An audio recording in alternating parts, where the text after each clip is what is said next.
This is my new friend, the little Hebrew maid. You'll see this nest right here has 4 eggs in it. Give is written on the eggs. It's a forgive nest. She's one of the greatest acts of forgiveness I have ever encountered. My friend was born in Israel, and she grew up in a home knowing and loving the God of heaven. It was as if God was an actual family member living in her home with her. The outside of that home was in a state of turmoil. Crime, violence, and poverty were common, and the threat of war hung over Israel. And when Syria raided Israel, my friend was torn from her home. She was taken into Syria, a land that didn't know the God of heaven, and she was sold like a piece of property. A man named Naaman purchased her to be servant to his wife. You'll see this ant on her shoulder has SR written in it, and the antennas are a V. Servant for Naaman's wife. Now Naaman was a mighty man in valor. He was the commander of the Syrian military, commander to the king of Syria. So the guy responsible for leading the raid that caused my friend to be an orphan, you'll see this fan right here has OR on the handle. It's an orphan. The man responsible for leading the raid that made my friend an orphan was now her master. I spent a little time with my friend imagining what that was like. The anxiety and the fear and the hopelessness of being torn from your family at such a young age. In the patches of her dress, I have homesick and hopeless.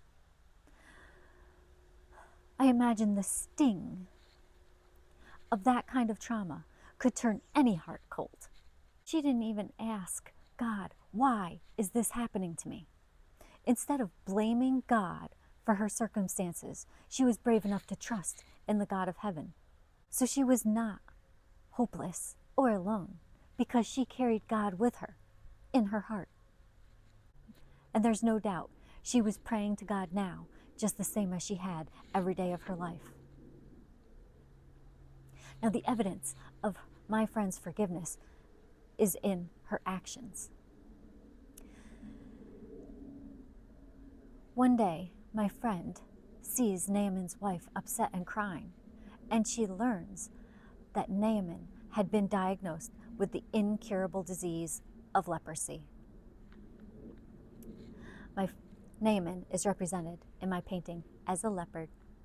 You'll see in the spots is written commander, and in the fur is a crown with S on it. He was the commander to the king of Syria, a high-ranking official. Now, if bitterness had entered my friend's heart when she heard this news, her reaction would have been, serves him right. He's just getting what he deserves. After all, look what he did to me and my family. Proof that my friend had a relationship with the God of heaven. Because when she hears that there is no doctor on earth that can cure her master, she recalls something from her past. It was in a time before the raid. She was in her happy home, and all of Israel was abuzz with the news of how God, through his prophet in Israel, had just brought a dead boy back to life. My friend recalls this instance, and she reasons, if the God of heaven can raise someone from the dead, he can cure leprosy, no problem. So my friend has a choice. Free will. We all have it. She could choose to keep this information to herself, or she could share it.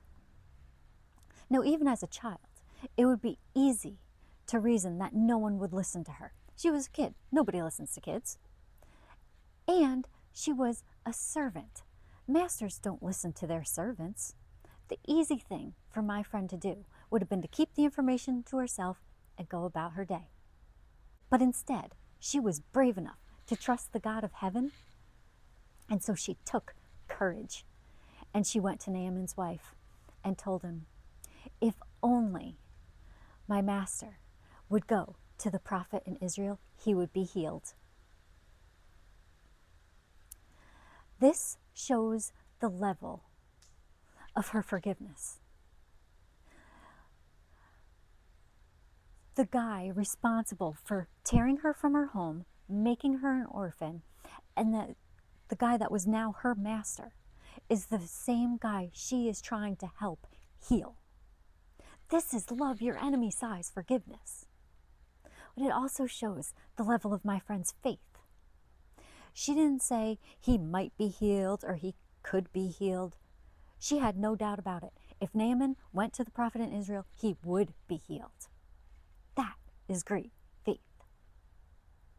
Now, anyone who's diagnosed with an incurable disease, they get any glimmer of hope for treatment or cure, and they hold on to it.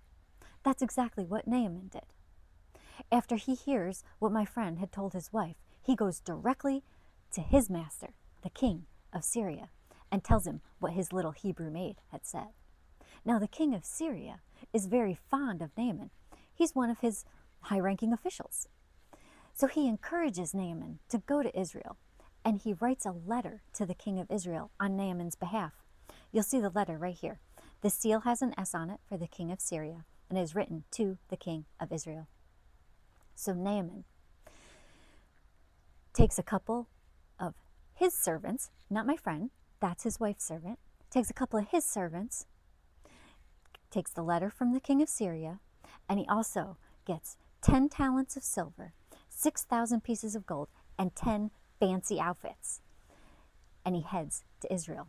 Because surely, if he is healed, it's going to cost a lot.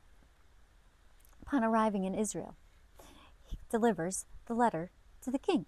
Now, something was lost in translation from what my friend shared to what the king of Syria wrote in his letter, because he left out a very important part. He left out the prophet. So when the king of Israel reads the letter, it sounds like the king of Syria is asking the king of Israel to heal Naaman. The king of Israel is like, I am not a god. I cannot heal anyone. And so he reasons that this must be some way Syria is seeking to quarrel with Israel. You'll see this crown here. It's upside down, represents king, and there's a C in it. Seeking. The king of Israel reasons that the king of Syria is seeking to quarrel with Israel. And he's so distraught, he tears his clothes. This purple represents royal clothing, and there's a tear in it. Now, when a king tears their clothes, that kind of news travels fast. It doesn't take long before Elisha, the prophet in Israel, hears how upset the king of Israel is. So he goes to find out if he can help. He learns about Naaman and the letter from the Syrian king. And Elijah sees this as an opportunity to introduce God to someone who has never met him before. He comforts the king of Israel and says, you don't worry about that. You just send Naaman to me. So Naaman takes his servants, all the gifts, and he heads to Elijah's house. But when he gets there, Elijah sends out his assistant. You'll see this ant here has assist written in it. Elijah sends out his assistant to tell Naaman to go wash in the Jordan 7 times and be clean. Now Naaman was a mighty man in valor. He was a high-ranking official, and he was used to being treated with a certain level of respect. The fact that the prophet Elisha didn't meet him face to face has him feeling completely disrespected. He is enraged. You'll see steam coming out of my leopard's nose. He is enraged and he starts spouting off. What good is the muddy old Jordan River anyway? We have cleaner water in Syria. He starts having a little temper tantrum and starts heading back to Syria. Now, after they had traveled for a little while, the servants that were traveling with, one of the servants traveling with him, gets up and says to Naaman, asks Naaman, if the prophet had told you to do something extraordinary, would you have done it? While we're here near the Jordan, why not wash and be clean? Now, because a little time had passed, Naaman's temper had quieted down a little bit. He actually hears what his servant said. And he's like, you know what, you're right. What do I have to lose? Let's go to the Jordan. Naaman goes to the Jordan River and he dunks in the first time. Comes out a leper. Second time, third time, fourth time. Nothing's even starting to look like it clears up, right? Goes in the fifth time, the sixth time, comes up, still a leper. But he goes in one last time, the seventh time, and he comes out clean. And scripture tells us his flesh was like that of a child. So Naaman hadn't been just healed of an incurable disease. He was healed to a condition, a state, better than he was before he even got the disease. You can imagine how elated Naaman is. So he takes his servants, the gifts, and he heads back to Elijah's house. This time, Elijah meets him at the door. And Naaman makes his great proclamation of faith. He says, there is only one true God. The God of Israel is the one and only true God of heaven. Please, Elijah, take all of these gifts I brought with me. Now, Elijah refuses the gifts. You'll see the no sign right here. Elijah refuses the gifts. He's like, I didn't do anything. It was God who healed you. And I realize now why Elijah didn't come to the door in the first place and he sent out his assistant. He was making sure there was no confusion who healed Naaman. In the eyes of Naaman, he couldn't think it was a person who healed him. Elijah, it's almost like Elijah saying, I'm just meeting you now for the first time. I didn't do anything. So he refuses the gifts. And Naaman's like, okay, well, I'm going to ask you for something. He says, can I please take 2 loads of soil from Israel back to Syria with me? Because I have to return to my master, who's the king of Syria. But I want to worship the one and only true God, God of heaven, on Israel's soil when I go back. And he confesses to Elijah. He's like, and I probably should tell you something. There's been times in the past when my master, who's the king of Syria, has required my help when he bows to his God. I want you to know that if this ever happens in the future, I am doing what my master tells me to do, but I am not bowing to his God. I will only, forever, always worship the one true God, the God of heaven. Now Elijah, he sees that Naaman hadn't just been cleaned on the outside. He had been cleaned on the inside too. You see, when Naaman went in the Jordan River full of leprosy, he came out clean. His life here on earth just got better. But he also went into the Jordan with a heart full of pride. Remember all that rage? And he came out of the Jordan with a heart full of God. So Elijah sees he had been clean inside and out, and he tells Naaman to go in peace. So Naaman, his servants, all the gifts, 2 loads of soil, head back to Syria. But Naaman takes something else with him. He takes God in his heart. And I realize my friend was a missionary. The first time God entered Syria was inside of the heart of a little Hebrew maid, lowest class of society, servant. And because of her great act of forgiveness, God enters Syria the second time inside of the heart of a high-ranking official, the very commander to the king of Syria. I find it's interesting that Naaman wasn't even looking for God. He was only looking to be healed. It wasn't one of those scenarios like, I'll believe in God if I'm cured. I'll believe in God. God wasn't even on his radar. But because of my friend's great act of forgiveness and her continuing trust in the God of heaven, her faith in the God of heaven, Naaman is healed and he meets the God of heaven.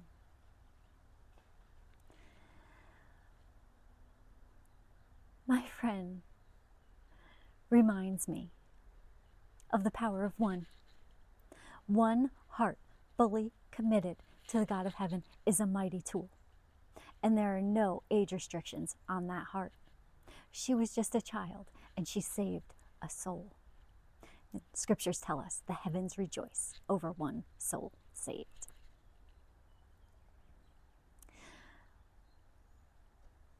I continue to hang out with my friend, pondering this level of forgiveness. Love your enemy size forgiveness. She's reminded me that forgiveness is the best way to keep bitterness from hardening one's heart. But she has taught me that forgiveness opens up an avenue for God to do a mighty work in someone else. You've probably noticed I don't know my friend's name. None of us here ever will. And the lesson that brings me so much encouragement and comfort, even if the world never knows your name, that does not disqualify you from being useful in the hands of the living God. If you would like to meet my friend for yourself, you can find her in the Old Testament book of 2 Kings. She's in chapter 5. She lived on earth hundreds of years before Jesus. And in Luke chapter 4, the Gospel of Luke chapter 4, Jesus himself talks about this miracle. I hope you'll check it out for yourself.